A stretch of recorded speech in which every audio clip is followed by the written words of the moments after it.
Plastic डाल के रहते हैं। तो जुमे की नमाज में आपने तकरीर की कि 2.5 लाख रुपए चाहिए, तो हम ये वाकया अपनी बीवी को सुनाए, तो मेरी बीवी कहने लगी कि देखिए ऐसा कीजिए, हम लोग तो झोपड़ी में रहते ही हैं, प्लास्टिक खींच कर रहते ही हैं, तो ऐसा करें कुछ दिन और बर्दाश्त कर लेंगे, पहले अल्लाह का घर बन जाए, ये पैसा ले जाकर इमाम साहब को दे दीजिए, इंशाअल्लाह अल्लाह यहाँ नहीं तो वहां घर बना देगा।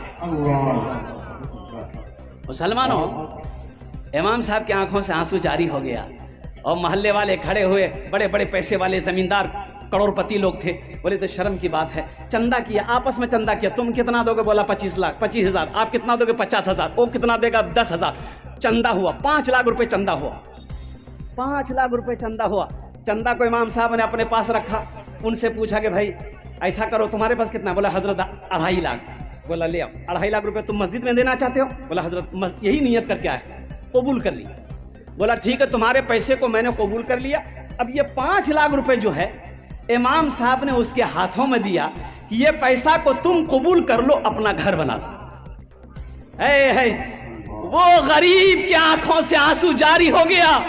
लोगों ने समझाया कि रोते क्यों हो, उन्होंने कहा कि हजरत रोता इसलिए हूं कि मैं आप ही लोगों की जबान से तकरीर में सुनता था कि अल्लाह एक का बदला 10 देता है।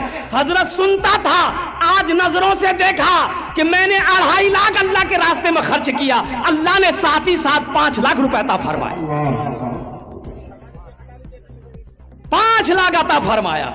मन जा बिल हसनत फलहु अशरु अमसालिहा लन तनालुल बिर्रा हत्ता तुनफिकु मिम्मा तुहिब्बून। कई आयतें मुसलमानों, 82 जगह कुरान में अल्लाह ने खर्च करने का हुक्म दिया। खर्च करो, खर्च करो, खर्च करो, तुम खर्च करते रहोगे, हम तुम्हें देते रहेंगे, अगर तुम रोक लोगे तो हम भी रोक लेंगे।